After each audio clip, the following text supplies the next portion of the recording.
Out of 100 people, 4 will get the message.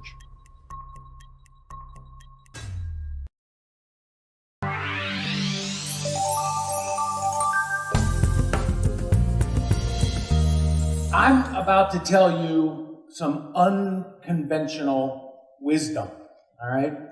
I call my talk today The Real Truth About the 2008 Financial Crisis. And so I guess what I ask you to do this morning is to think about what you believe, what the conventional wisdom is about 2008, I'm going to put some words in your mind or describe it this way, and that is most people believe that the free market capitalist system, especially bankers, are greedy. They go through periods of excess speculation, and then the world collapses and the government has to come in and save us. All right? And by the way, this is the story that was told about the Great Depression, and it is also the story that is told about the 2008 financial crisis. Now, before I get into the meat of my presentation, I want you to think about something else. And that is that the Federal Reserve controls the level of short-term interest rates in our economy. Everybody knows that today they're holding those interest rates at 0%, trying to get the economy moving again. What lots of people don't remember is that back in 2001, 2, and 3, the Federal Reserve dropped interest rates to 1%. Now, I want you to think about this, because when you make a decision to take out a loan, when you make a decision to buy a house, what is the most important ingredient of that decision? I mean, obviously, whether you have income, whether you like the house, but one of the most important ingredients of that is the level of interest rates. And Alan Greenspan pushed interest rates down to 1% in 2003 and 2004. In fact, interest rates were below inflation for almost 3 years, below the rate of inflation. Now, how do you think about this? So when you're looking at a house, can I afford this house? Can I afford the payments? Obviously, those payment streams are determined by the level of interest rates. And when interest rates are low, you're going to buy a bigger house. You're going to buy in a better neighborhood. You're going to buy cherry cabinets and granite countertops because you can afford it. So let me put this into a story that I know you can understand. And that is, when you come to a green light in your car, you're driving along, there's a green light. How many people in here actually have ever stopped at a green light? Now, I'm not talking about senior moments, all right? I'm talking about stopping at a green light, getting out of your car, and walking around to the other side just to make sure the other one really is red. Because obviously, if it was green too, it'd be dangerous to go through that intersection. And so what happens when Alan Greenspan or the Federal Reserve holds interest rates all the way down at 1%, you get a green light. You get a green light to make a purchase that's bigger than probably you should. And by the way, the financial system is no different than you. Bankers, they're no different than individuals. They would say, hey, with interest rates so low, leverage, borrowing doesn't matter as much, it's cheap, so why don't we lever up a little bit more? After all, it's Alan Greenspan, the smartest man in the world, that tells us interest rates are 1%. In other words, all the lights are green. And so what happens when you hold interest rates down like this, you cause people to make decisions that they wouldn't otherwise make. Now let me put this in a different perspective. House prices went up at 8% in 2001, went up 8% in 2001. By 2004 and 2005, they went up 14% in 2004, 15% in 2005. So you could borrow at 1%, especially with those teaser loans, and you could have a house that was appreciating at 14%. What a great deal. And so what happened is that we encouraged more people to buy homes and bigger homes than they should have at the time. We also encouraged bankers to take on more leverage and make more risky bets than they would have if interest rates were higher. In fact, if interest rates would have been 4 or 5%, I don't believe we would have had the housing bubble at all. Now, let's go back in time just a little bit, because this has happened before. The last time the Federal Reserve really held interest rates too low for too long was back in the 1970s. In the 1970s, farmers bought too much land. We drilled too many oil wells. We were betting on oil prices going up forever. And in the 1980s, when farmland prices collapsed and oil collapsed, banks collapsed too. By the way, the entire savings and loan industry also collapsed in the 1980s because of the same reason. They made too many loans when interest rates were low, and then when interest rates went up, they collapsed. At the same time, big banks made huge loans to Latin and South America. And so if you go back and look at the 1970s, banks expanded. They made loans to farming, housing, oil, Latin and South America, and all of those parts of the economy collapsed in the late 70s, early 80s, and the banking system was in monster trouble. In fact, the 8 biggest banks in America in 1983 had no capital, zero capital, because they had lent too much to Latin and South American countries that all collapsed.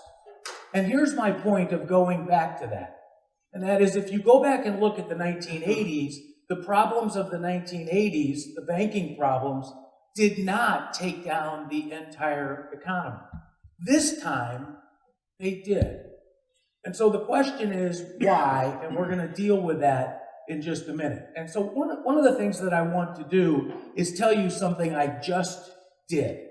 All right, this is a picture of the S&P 500, the 500 largest companies in the U.S. stock market.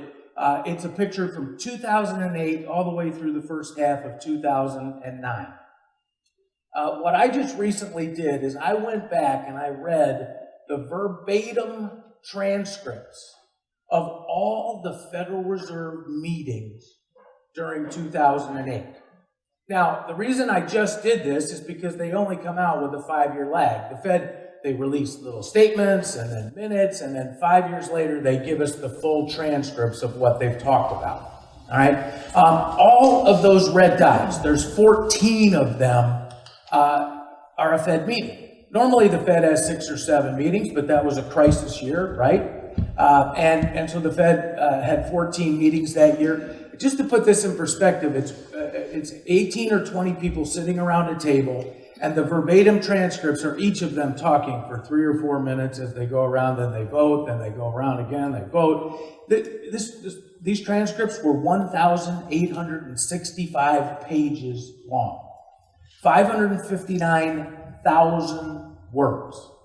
Now, I read these for you, just so you know. All right. And some people have a hard time. Like, what is 559,000 words? Well, the Old Testament is 593,000 words. I mean, think about that. We built the universe, wandered around the desert for 40 years, flooded the earth, built an ark, walled the cherub. There is a lot of stuff that happened in the Old Testament. The Fed used that many words for 1 year of U.S. economic history.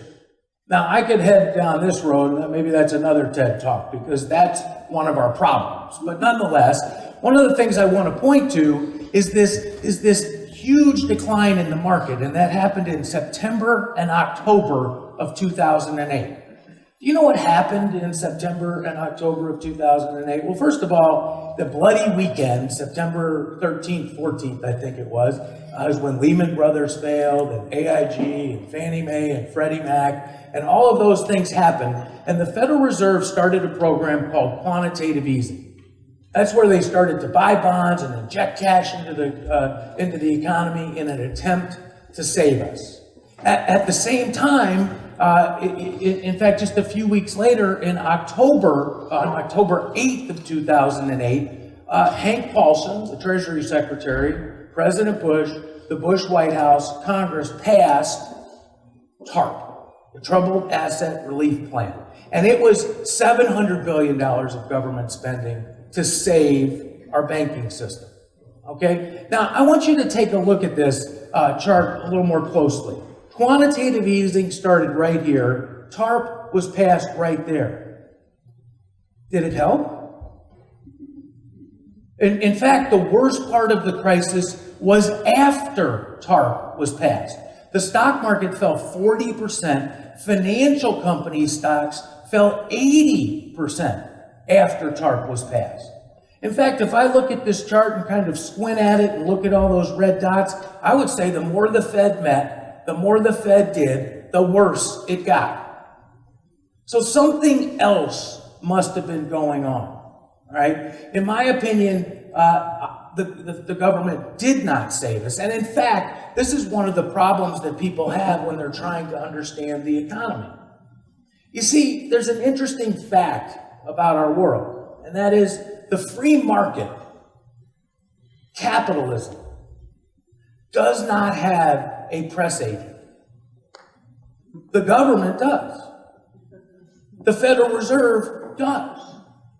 In fact, there's about 2,000 books about the financial crisis, but there's three main ones that have just come out. One is by Timothy Geithner, former Secretary of the Treasury under President Obama. He was the head of the New York Federal Reserve Bank during 2008. He's written a book about the crisis. Who do you think he says saved the world? Timothy Geithner. Of course. All right. Ben Bernanke, he doesn't have a book out. He has a book of speeches out. Who do you think he says saved the world? Ben Bernanke. And Hank Paulson has a book out. And who do you think he says saved the world? Hank Paulson. In fact, it's not really that they take credit themselves, but they credit TARP and quantitative easing and stress test. That's what Timothy Geithner takes credit for. Stress testing banks so that everybody can trust them. All right? And this is where I want to shift gears just a little bit, because what I want to tell you is why, or explain, is why I believe this banking crisis, all right, turned into a true overall economic crisis. Well, if you look back in the early 1980s, where banks had more losses than they did in 2008, the economy did not collapse and, in fact, started to accelerate without TARP, without quantitative easing. In fact, Paul Volcker was raising interest rates in the early 1980s, and the economy recovered. Here we cut interest rates to zero, and the economy has grown relatively slowly. So what caused this problem? And by the way, in those transcripts that I said that I read, Ben Bernanke asks his staff to go out and find out how big the problem is. How many subprime loans were made? How many losses could we face? And he has a staff of about 200 PhD economists, and they came back with a number of $228 billion. Now, don't get me wrong, I'd love $228 billion. All right, but $228 billion is small compared to a $15 trillion economy. So how did that small problem turn into a problem that almost took down a $15 trillion economy? And the answer is mark-to-market accounting. It's a little-known accounting rule that most people know nothing about. All right, it was put into place in November 2007 after being out of place, not enforced, since 1938. Now, let me give you a little bit of background on accounting. In the 1800s,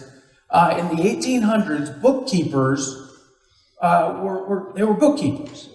They weren't the accounting profession yet. They were getting more and more sophisticated, but they usually marked everything to market. So if you think about this, if the farmland goes up in value, if your machinery goes up in value, if your inventory, if loans go up in value, you get to mark those up. So in good times, things look better, but then when you start marking things down, things look worse. And I believe that if you go back to the 1800s, this is one of the reasons why we had very sharp dips and drops in the economy, panics and depressions and things like that. In the 1930s, mark-to-market accounting actually took lots and lots of banks out. In fact, it was such a bad law that the SEC at the time told Franklin Delano Roosevelt that he should get rid of it, and he did in 1938. It didn't come back all the way till 2007. So what what does mark-to-market accounting do? Well, here, let me give you a story. Let's imagine you live on the coast of Texas, in Galveston, Texas, and you have a $500,000 house right in Galveston near the beach, and you have a $300,000 mortgage, and there is a hurricane on the way. And it's only 4 or 5 hours away, and they've told you have to evacuate your neighborhood. And you're packing up your pictures, you're packing up your most important belongings, and just before you leave the driveway, your banker shows up. And your banker says, you have a $300,000 mortgage on this house, and there's a hurricane coming. Your house is about to be destroyed. We're really, really worried about our loan. I know you've paid every payment, but we're going to have to mark this house to market. And you're like, well, everybody's gone. There's nobody left. I saw the realtor leave. Like, who's going to bid on this house? And they said, well, don't worry. There's a fire truck. Let's get the firemen to bid on it. They stopped the fire truck, said, hey, make a bid on this house. And the fireman says, well, there's a hurricane about to hit. I'll pay $20,000 for it. And the banker says, you know what? You owe me $300,000, but the house is only worth $20,000 because that's the bid. So if you can't come up with $280,000 right now, you're going to lose your house. You're bankrupt. That's what mark-to-market accounting is. And so in 2008, what we did is we said, what people were doing is they were saying a hurricane is hitting, that loans are worth nothing, and so banks couldn't sell assets, they wouldn't buy assets, and in reality, what happened is their losses spiraled out of control, and it turned a $228 billion problem, a $300 billion problem, into a $4 trillion problem. Now, the amazing thing is, right at the bottom, March 9th, 2009, something changed the world. There's a little known, well, actually he's not little known, but he's retired now, a congressman named Barney Frank. His Financial Services Committee actually held a hearing, brought the accountants in, and said, we don't think this rule is right. And they changed the accounting rule on March 9th, 2009. They announced the hearing. They held the hearing on March 12th. They changed the accounting rule on April 2nd. And from that point on, the economy has grown. The stock market is up 200%. And what I'm getting to here is the fact that I believe this crisis was not generated by over-speculation, in fact was caused by the Federal Reserve in the first place, and that by changing this accounting rule, we brought about a recovery in our economy that most people don't understand. What they do believe is that the government has caused the recovery, and especially the Federal Reserve through quantitative easing. I want you to think about this for 1 second, and then I'll close. And that is that what the Federal Reserve does is they go out and buy bonds. And when they buy bonds, they inject cash into the banking system. And typically banks will take that money and lend it out. But in the last 5 years, banks haven't. What banks have done is they've begun to sit on excess reserves. And so when you look at the economy today and see how it's growing, what's fascinating about this is that this growth is actually coming from entrepreneurship. I want you to remember one thing, and that is Ben Bernanke and Janet Yellen have never stayed up all night drinking Red Bull, eating pizza, and writing apps. They've never fracked a well.